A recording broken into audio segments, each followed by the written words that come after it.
Welcome to Inspire Campfire, a podcast where ordinary people tell their stories of extraordinary adventure. These are campfire stories meant to inspire the rest of us to light the fire within, get outside, follow our dreams, and return to tell our own stories. Ready? Let's strike the match.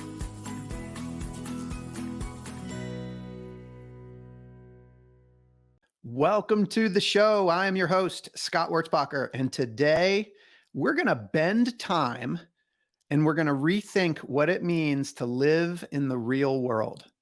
This is an adventure podcast where we talk, among other things, about connecting with nature in order to better connect with ourselves.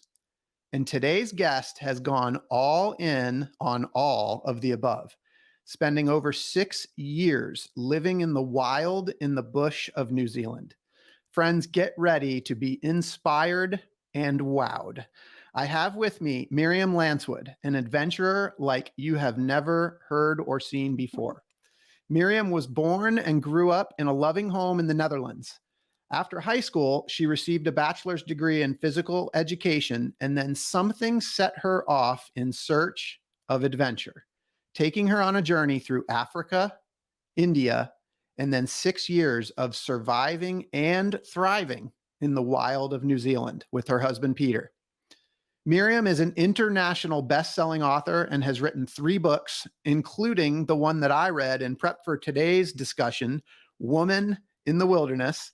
She has a YouTube channel where you can check out all sorts of videos on living in the wild, and I am so excited to talk with Miriam today about her call to adventure and all that she experienced along the way.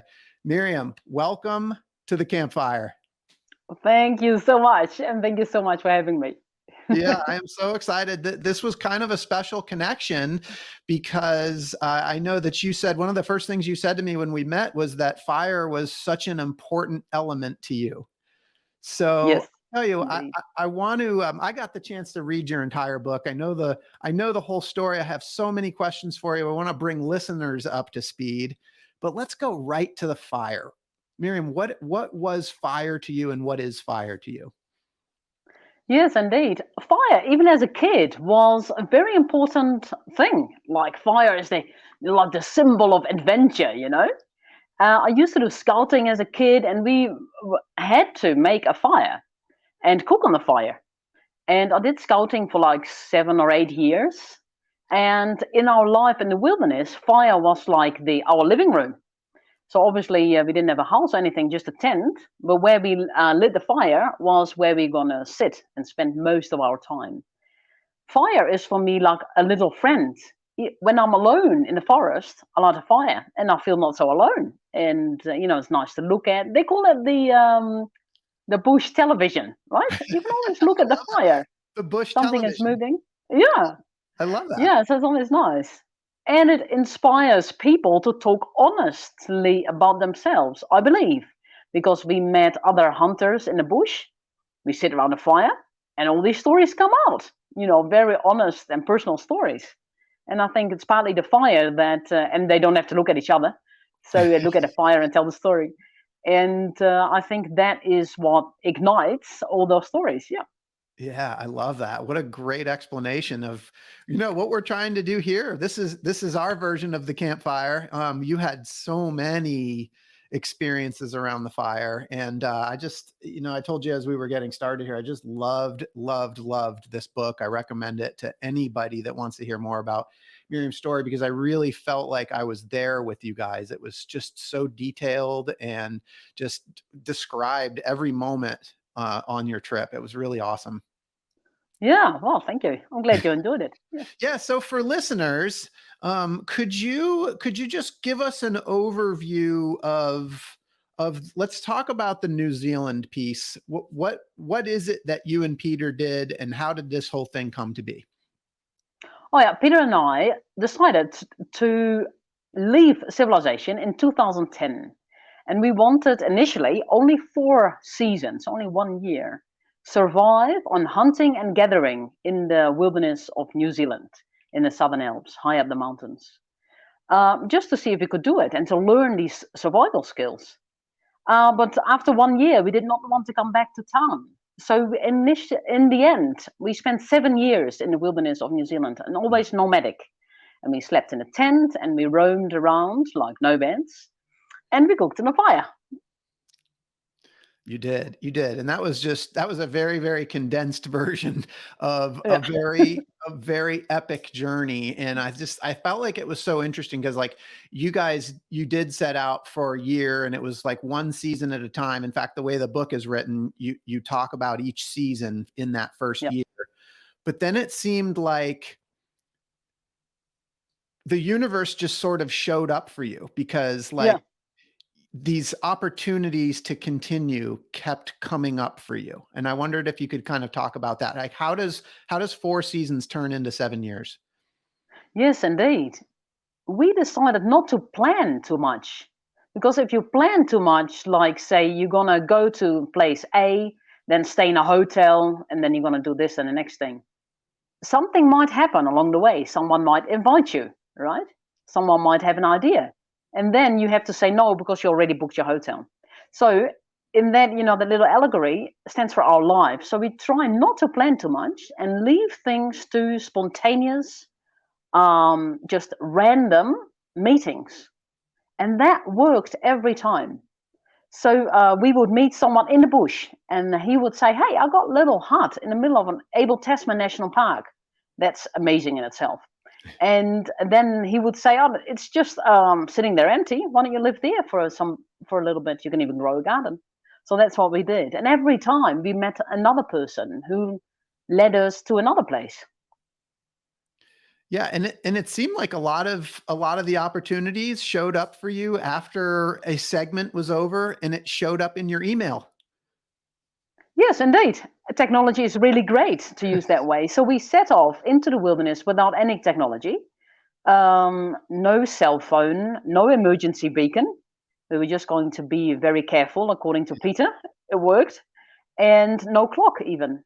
But when we came out after, well, as much as maybe 4 months, I go to an internet cafe and check my email. And then indeed, there would be an email waiting for us.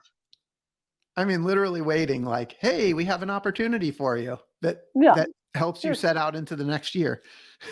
Yeah, that's right. Really, really incredible. Okay, so there is so much that I want to dig into in terms of the details of things that happened to you guys. Before we go there, I kind of want to talk a little bit about that call to adventure. So you make it very clear in the beginning of your book that you were born in a very loving home in the Netherlands, and you set off after college to Zimbabwe. And so I want to dig into that because it seems like leaving home, leaving this great place, leaving the Netherlands and going to Africa, like there had to be something that set you off on this life of adventure. Do you remember what that was? Yeah, so my problem was that my home was too loving, believe it or not. So I was always homesick. I felt very ill at ease in any other place but my home and my family. Now, I think that's lovely. Yes, it is. But you have to fly out one day, right?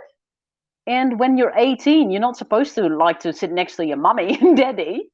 So I thought, how am I going to overcome this?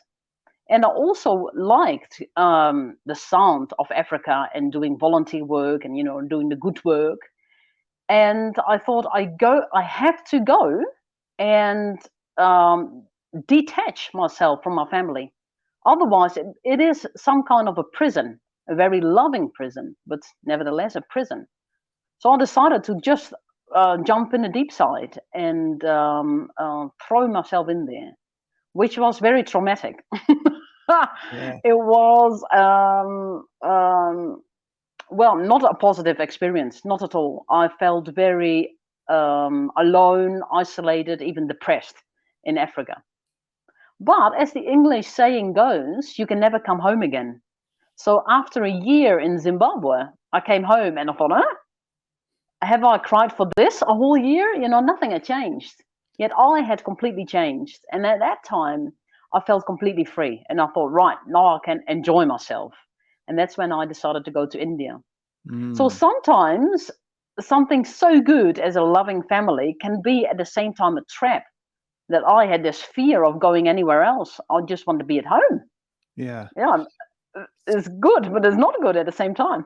So I'm almost sensing that you had this like strong attachment that you felt like was holding you back somehow.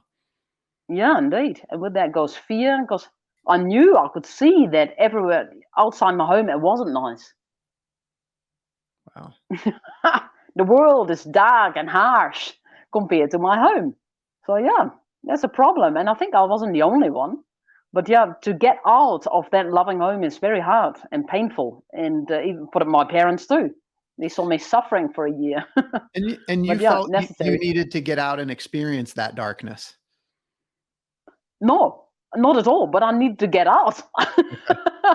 I didn't want to sit at home the rest of my life. No, I would feel as a failure if I had done that. Yeah, and I'm not judging people who live their whole life with their parents. Yeah. Not at all. But I would have felt imprisoned by it.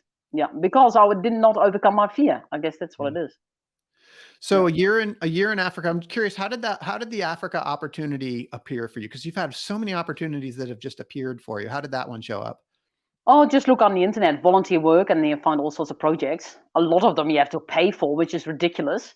Hmm. But this one was free at least, and I just worked for a year as a teacher. Yeah, Yeah. they were happy to have me, and yeah, so I went. So you went looking for that one, went to Africa for a year, came home, Yeah. decided I need to go to India. How did that one happen? My sister went to India, and she said it's a wonderful country. It's cheap. You can afford everything. You can afford eating in restaurants, going to hotels. People are very friendly. It's completely safe.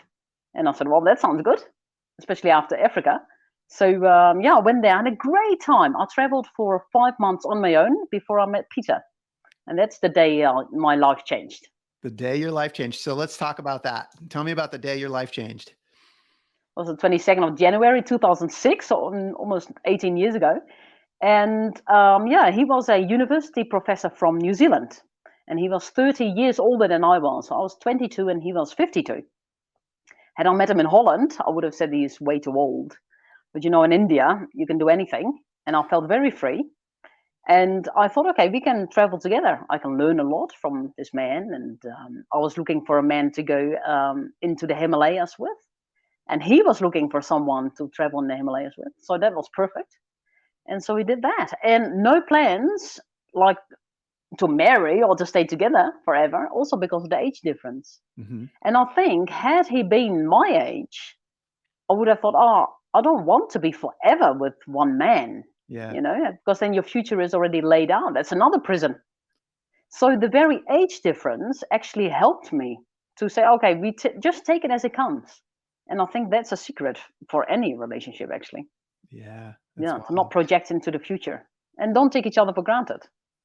Yeah. Well, you both have become masters of living one day at a time and one foot in front of the other, which is really amazing. So, so let's fast forward. So, how did you guys get to New Zealand? How did that happen? We traveled overland mostly through Southeast Asia and Papua New Guinea, even where he nearly died of malaria. Because Peter is always living on the edge. If he doesn't take the risks, he doesn't feel alive. So that's another reason to don't take anything for granted, because life can be over any time if you live on the edge. And yeah, we slowly came to New Zealand, his home country, and I worked for a year as a teacher to get residency. And at that time, we're thinking, like, we want to do something extraordinary, something different, maybe an expedition. And that's how the idea was born, to live in the wilderness, like nomadic people, like our ancestors, and also like the sadhus whom we met in India, because they take pride into having nothing. And so you only have that notion, well, from Westerners, when you grow up with everything, because everything is not so exciting anymore. How about nothing? Yeah.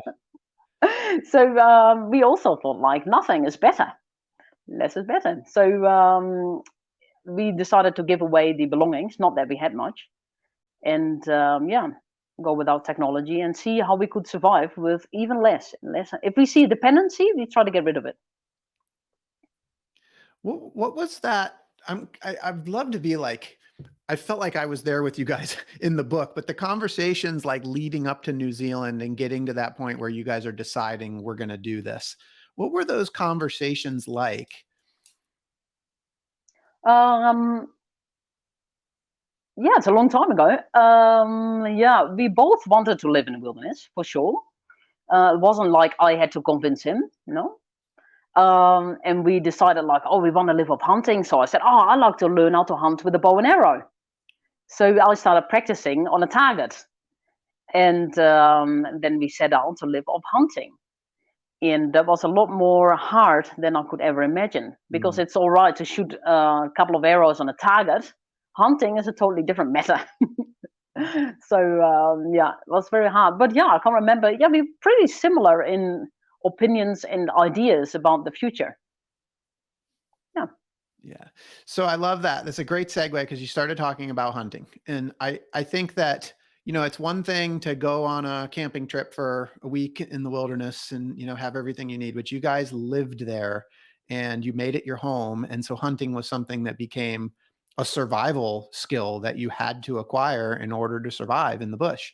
Yeah. And I loved the way that you describe it in the book. Before you started hunting, you were a vegetarian.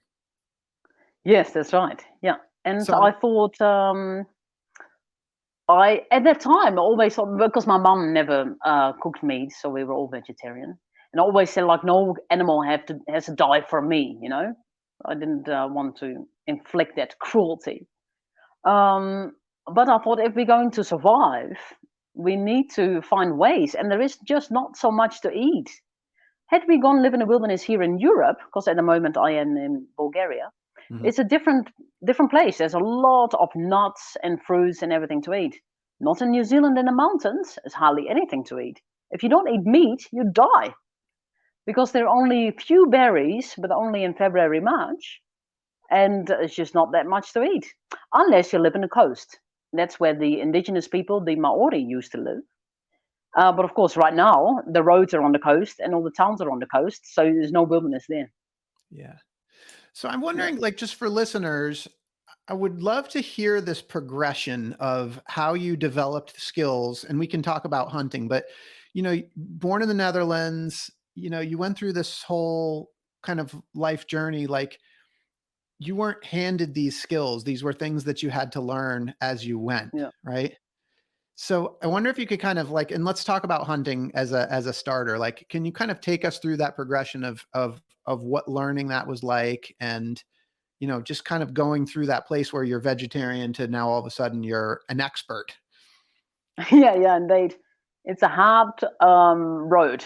It takes very, very long to learn such a skill. Luckily, right in the beginning, I said, okay, in 10 years, I might be a good hunter. So that's a good start, because I expected some difficulty. But first of all, with a bow and arrow, wild goats are the best animals to go and Mhm. hunt for, because a rabbit is so small. It's a Yeah. small target, right? And wild goats, they're not so shy, so they would often stand there and look at you at about 50 meters. So it's absolutely perfect. And good meat too, very tasty. We make them into curries. So I was looking for wild goats. I was after them, and I thought, okay, they will be and sort of everywhere and anywhere, right? Not so. They are in some valleys and not in other valleys. So only after first winter, I learned to talk to hunters of, okay, where are actually the goats? And I said, oh, not at all here, in the wrong place. Here we have possums. But in some valleys, 8 valleys towards the west, that's where the goats are. Oh, no wonder I didn't see them. So you have to learn from other hunters. Very important. Talk to one another. Yeah. And yes, so often, even when I did see goats, I would fire arrows and would miss them. And it's just very, very difficult with a bow and arrow. And after 2 years, I switched to a rifle, and suddenly that was so easy, because I Mhm. already learned how to hunt, how to stalk, how to be quiet, how to get close, and then it's just a matter of firing. And a bullet would kill an animal so much quicker than an arrow. So I thought actually bullets are much more humane. Yeah. Yeah. Whereas I had this Understand. romantic Robin Hood idea that I would hunt with bow and arrow, and if my arrows are finished, I would make a new one. Yeah. But that's not so easy either. That's very, very hard to make an arrow that flies straight. Yeah. Well, And what are you going to use as a tip, for instance? it also seems like the way that you learn, like starting with a bow and arrow, it seemed like a very natural progression. Like that makes complete sense that the rifle would be more humane, but to learn the skill with Yeah, such a primitive tool. yeah, yeah, indeed. Yeah, and it made me a good hunter for sure. I'm glad I did it. Yeah. So do you remember, there were some great stories in the book. Do you remember like the first couple of experiences of actually firing the bow and arrow and striking an animal? Yes, indeed. Well, of course, my very first one Hmm. was very traumatic. There was this little kid and the two parents, goats I'm talking about, and I shot the little one. And the parents, they must have understood that was it, that I was not after them. And it was sort of a very, very quiet scene that seemed to go on forever. That this mother goat and father goat looked at me like, what has just happened? And the process even of grief or something, and disbelief, and so human in some ways. And I just stood there, sort of helpless, like, what am I supposed to do now? And for my feeling, this went on for like 10 minutes. It can't have been, but it was interesting that the parents understood that I wasn't going to kill them, Mm. even though I just killed a kid. Yeah. Anyway, this is the horn of that little goat that I shot. And for me, it means the cycle of living and dying. Because me too, of course, I am an animal. And one day I will also die, hopefully not by the hands of a hunter. But life will end with death. And then that's part of the whole life cycle. So yeah, that's why I put it around my neck. Yeah. So for listeners that might not be watching the video, you've got the goat's horn. You bored a hole in it and you wear it around your neck as a Yeah. memory. That's really cool. So what were those feelings like for you, and how did that progress over time as a hunter? I mean, I'm sure that it was probably a pretty emotional experience for you that Yeah. first time. Yes, indeed. I was so happy because after 6 months, I finally found and killed my first goat. Yeah. So I was very relieved, I finally succeeded. But at the same time, it's just so horrible to kill a beautiful, innocent goat. It's totally innocent. And why Was I doing this just so that we can play little Robin Hood in the bush? It seems also so ludicrous at the same time. And a surprise, like, what am I doing here? But yeah, at the same time, it also felt so real. That's what I thought. Wow, this is so real. I don't know why those words came to mind, but yeah, this I is reality. completely understand that, and we're going to talk about that idea of reality. So how has that sort of connection with animals, um, both as creatures of the planet, creatures of the universe, but also as a food source, like how has that changed for you? And even like in the 6 years that you were out there, how did those feelings sort of change inside of you, or did they? Yeah, a lot. I think by looking for them so many hours, I got to know them really well. I know exactly where the goat likes to sleep, where it likes to eat, where it likes to sit, rest, mate, graze. I know all about them. I know them inside out, and also the hare and the deer and the pig. And so you get to know them really well, much more than I would ever been as a vegetarian. If I look back now in Holland, I had nothing to do with animals. Nothing. Yeah. Not once. I don't see them. Nothing to do with them. So it's a strange way of getting to know animals. Yeah, you get a lot of respect, but as some people would say, well, if you have that much respect, don't bloody kill them. Yeah, I understand that. But yeah, that's what we set out to do. Survive in the wilderness. But one thing that struck me walking through those mountains, and often we would see chamois or Mhm. the mountain goats or the tar goats, and I will not shoot them because they're too far away. But it's amazing to see them and I think, wow, they are a picture of health. They can run so fast. They're so strong. There's nothing wrong with them. The way they move is amazing. Now, why do humans seem to be so um, sick? The way and the way us humans walk and move and behave and eat and talk, everything seemed to be so like sickly almost. And that's when I thought, like, we can be like an animal. We are in fact an animal, of course. We are some sort of ape. And I want to be completely healthy. Why shouldn't I? It's the most natural thing to be. Yeah. So it's a great inspiration. Our heroes. Yeah, I love this so much. So, as I do want to ask you, like as a food source, you ate a lot of interesting things that so many of us in the West would never even think about. Like, you guys were making stews with possum. You made clothes out of possum. I'm Yeah. curious, like what that progression was like for you. Was it, was it easy to dive into eating foods that you'd never eat before, and especially foods that you had to kill and prepare? What was that like? Well, on the day that we set off to live in the wilderness, it was like we left that other world behind. We had no contacts, no cell phone, nothing, right? I wrote letters to my family, but I never received anything Mhm. back, of course. So it was like, okay, I'm a different person now. And this person is not going to feel nauseous when gutting an animal. This person is just going to deal with it. I'm going to deal with anything that comes my way. So yeah, all that dealing with animal skin and Yeah. how to learn that, it's all very hard. Okay, this is what we set out to do. So I'm going to learn that. And it will take a long time. We've got plenty of time. That's one thing we have plenty of, an ocean of time. So I may as well learn these skills. And yeah, it was hard. But some things were also surprising, like brain. The best thing in the world is brain, eating brain. It's the texture of marshmallows. It's so nutritious. It's nice and fatty. It's just fantastic. Yeah, but I would never have thought. It's so interesting. I just kind of want to reflect back what you said, because you essentially just let go of any conditioning that you had of being the person that you were before you stepped into the bush. And it was like you were Yeah. just stepping into the bush with just like completely fresh, wide open mind. Yes, indeed. And it's How quite do you, hard.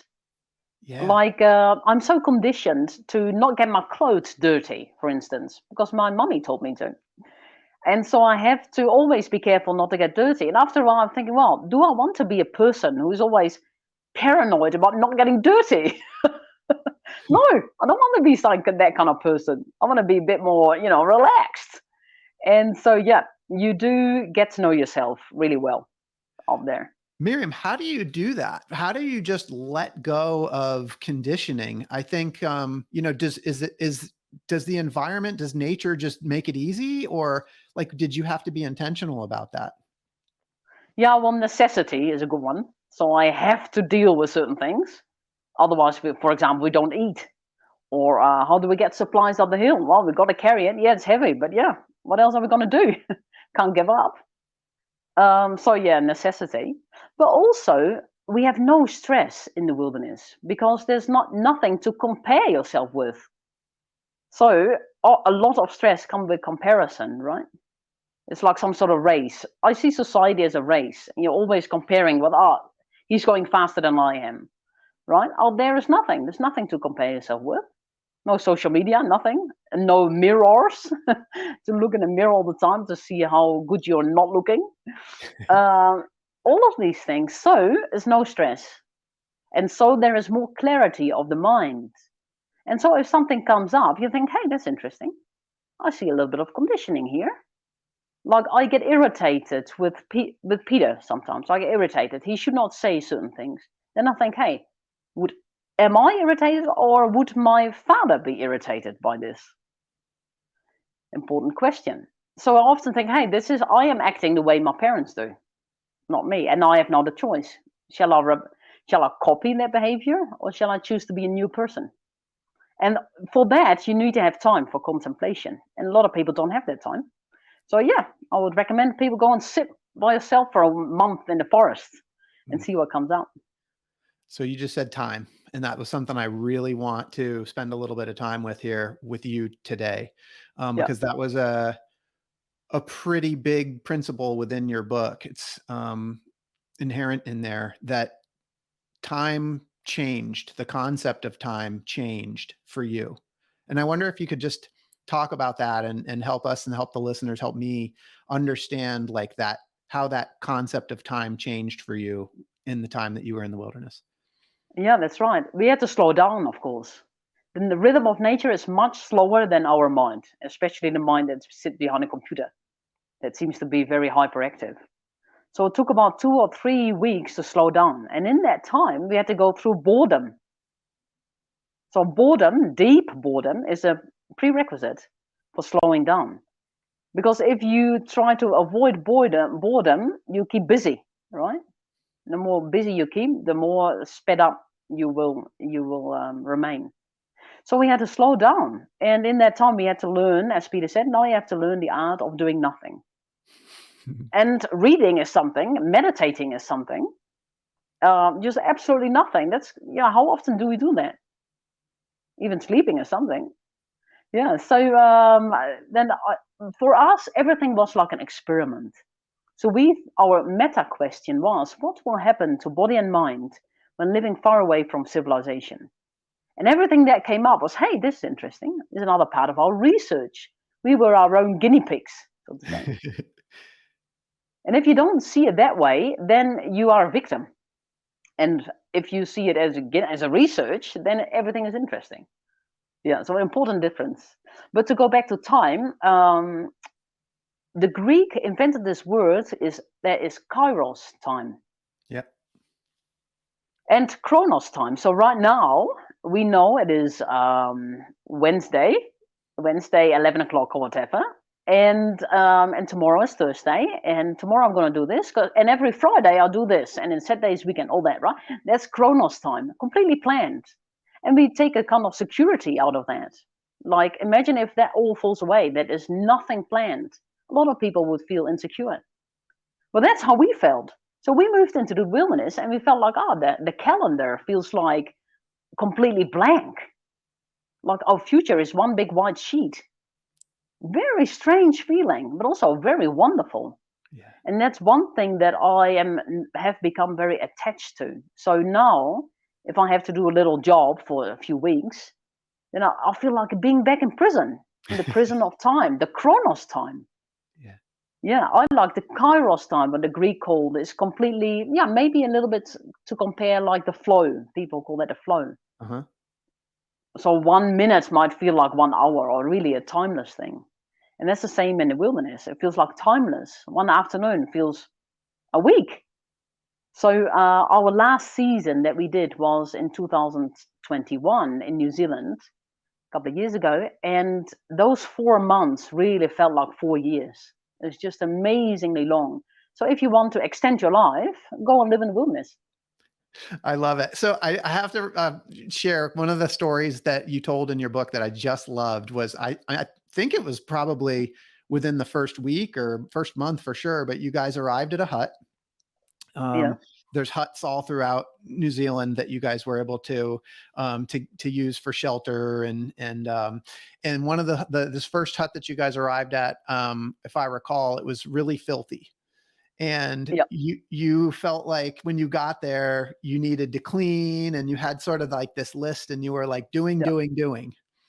And I think Peter maybe said like, "What are you doing? Why don't you sit down? Why don't you relax?" And it was like you had to get out that sort of like that need to just always be doing. And it was almost like this withdrawal. Yes, indeed. I loved Yeah. that story so much. Yeah. So how long did it take to sort of get through that withdrawal? Yeah, that took about 3 weeks. But it's almost as though our consciousness is wired to doing. And the scary thing is, it doesn't even matter what it is. Yeah. Like a friend who came to visit us, he said, I really feel the same as what you experienced. I feel like I have to do something. She said, even carrying a rock from A to B and back to A sounds ridiculous, but that's what I feel is more purposeful than just sitting here and doing nothing. How crazy is that? So that's our consciousness. We have to be doing something. So crazy. So you said meditating is doing something, right? What is doing nothing? Nothing. Just sit there. Just look at the look at anything. Look at the river, or look at the fire, or well, I guess you're always doing something. Then you would say, well, then you're looking at something. Yeah, observing the beauty. Yeah. But yeah, as little as possible. Yeah, because Well, there's not much to do in the wilderness. So I go hunting. Okay, that's done. Get the firewood. Yep, that's also done. And now what? So there's not much to do. make a fire, make some tea. Yeah, exactly. So we do that. Yeah, drink lots of cups of tea. Yeah. And I also found one thing coming back to civilization is that one, how busy people are, and two, how inefficient people are. So the more busy you seem to be, the more inefficient. Yeah. Yeah. So out in the wilderness, we do a lot of nothing. But if we have to do something like get everything ready because a storm is coming, well, we can work fast. Yeah. Yeah.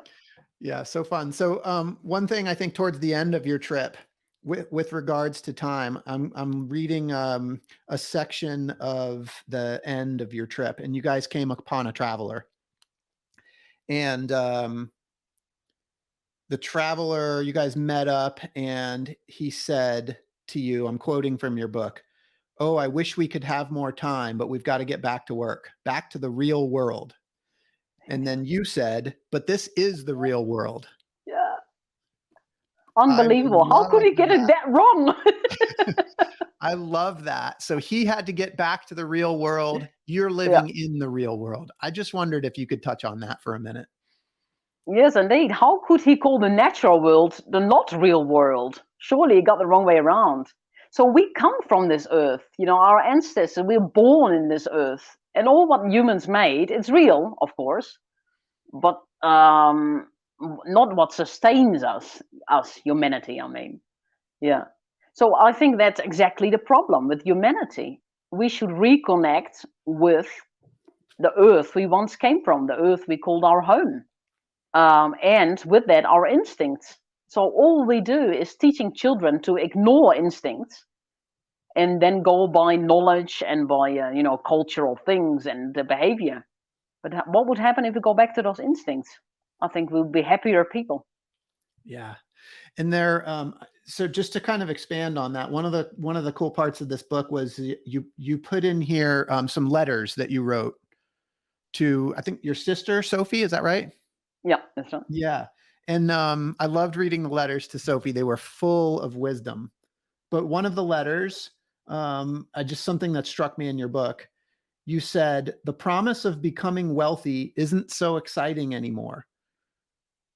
I know what it is like to have the security of a job and living in a house. I know the competitive world where people fight themselves up the ladder for power and status. I know the world where pleasure becomes the meaning of life. What I don't know, though, and I think I should, is the natural world we were all born in."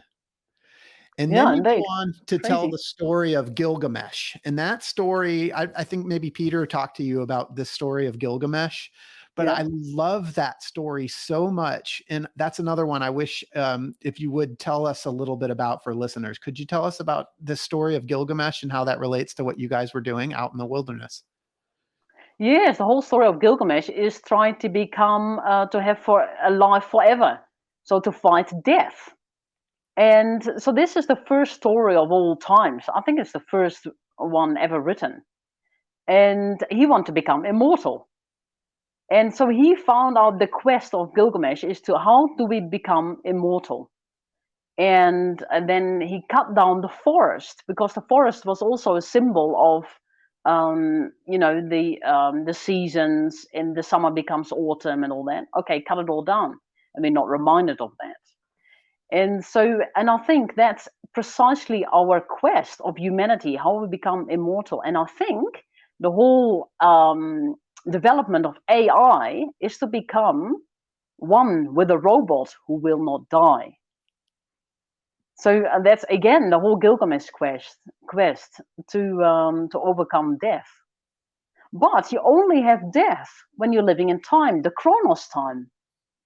So if you live with tomorrow is Thursday and then it's Friday and next year I'm going to go on a holiday, then indeed, in the end of that highway, so to say, is a stop called death. And you can already see down the road, down the rails, like a train rails. Yeah, so it's very, very sad because that instills a lot of fear. So if you live in Kairos time, death does not exist. It only exists when it actually happens. And then you don't know because you are gone, right? And so that part of the story of Gilgamesh that you guys talked about was that he builds these walls, right? He creates these cities, and the Oh, yeah. walls essentially represent the disconnection between like this civilization that we've created and the wild, Yeah, yes, right? indeed. I guess And what I build the want, first city. Yeah, he built yes, the first city called Uruk, right? Yeah. And so that's what we done too. We build our city, we build our houses, and we feel safe inside. But after a while, we think like, are we missing something? Yeah, life. So I'm wondering, is it possible inside those walls to live in Kairos time, or do you have to go out into the wild to do it? Hey, that's a good question. What I do you don't think, know. man? I'm tempted to say no, you can't. Kairos is outside, but I don't know. Yeah, but you found it I don't outside. know. You found it in the wild. Yeah, I did. But I think musicians maybe who spend a fantastic time behind the piano, they they experience Kairos time maybe, and they would argue otherwise. I don't know. Mm. Miriam, in this whole journey, there's so much more we could talk about. And again, I encourage people to read your book because it's so epic. There was so much learning. There's so many skills that you had to master, to be out there. I mean, all the weather that you experienced. But I'm curious in that time, and when you look back to the person that you were before you left for Africa and the person that you are today, like what change has happened in you? I think I found my inner strength by developing something to find courage that is not based on comparison. You cannot find inner strength through comparison by being better than anyone else because there will always be someone better, right? And so that makes you just more nervous. So to find confidence that is not based on comparison, that is the key. And you can do that by learning some skills and doing something. So to find out, do something remarkable, and you've done that. And so that's what I feel like I've done. Yes, I know that I lived 7 years in the wilderness of New Zealand. No one can tell me otherwise. I know I've done it. And just that in itself gives me a lot of confidence. Yeah. Just, the rite of passage, so to say. Yeah. And I also wanted to ask you, like, we can learn and we can develop skills and we can, gain wisdom through books and reading and studying, but we can also gain it through that direct experience. And I'm curious for you, like, was there a blend? Like this book is full of wisdom. And I guess part of what I want to know is that all wisdom that came out of direct experience? How much was it? Was there study involved? I think you guys did some reading while you were out there as well. I was just curious on the balance there. Yeah, I thought, and I do the same with my YouTube shorts these days, to only tell the things that I really experienced myself, because only that sort of comes across. Otherwise, it goes 1 year in, other year out, I think. And also, everything I wrote in the book is my own experience and my own wisdom, not that I borrowed from other people. Because otherwise, they may as well read for themselves, in the Lao Tzu or in the I Ching or whatever. So, no, I didn't want to copy anything. So, yes, everything that we found out, I put down. Yeah, which is a very small selection. Yeah. Well, so Peter was an academic, right? Yes, Earlier in indeed. his life, right? So I guess how did is there a balance of, like, is there value in the academic learning that comes together with the direct experience? Yes, indeed. He used to be a university professor. Mm-hmm. He looked out of the window and thought, I want to be out there in the mountains. What am I doing here? And he gave a say goodbye party. And he said to his colleagues, you got to live this stuff, not just write about it. And those were his last words. And then he left. And so that's exactly it. You can write about it, but it doesn't mean that you understand them, right? And so you got to live all those questions, like what happens to body and mind. You got to live it, experience it. And then you know for sure. Yeah. Miriam, I have to ask before we kind of wrap up here, does fear play a role in your life? Yes, I think so. There's always fear. And the moment we are living in Bulgaria and we see every day footprints of bears and lots of stories of bear attacks, and people get hassled, or everyone is afraid. And I still have to go out there and walk around, and I'm afraid. But I think, well, I'm not going to sit inside all the time. I have to go out there. So yes, fear is always there, but you have to face it, because I think the unknown has a barrier, and that barrier is fear. If you Because we're conditioned out of the unknown by fear, right? We see fear and we go backwards, back where we came from. So we have to overcome that fear in order to go into the unknown. And the unknown is, of course, the freedom. Mm. How do you deal with it? How do you overcome fear? Well, by seeing that I want freedom and I have to go through it, and often it's nowhere near as bad as I thought. So before we set out to live in the wilderness, I was terrified of getting lost. Lost. I go hunting, I don't know where I am, I get lost, I get hypothermia, I die. That was my idea. It never happened. It's not even possible to get lost. You have huge river valleys, and of course you find your way back. It's not like, flat, Stewart Island's very flat, and, that's where you get lost, or Australia, but not New Zealand. So a lot of fears are not even realistic. Yeah. It almost goes back to what you were saying before. Like when you have the experience, you build the confidence, and the confidence helps the fear go away. Yeah, indeed. Yeah, you have to face it.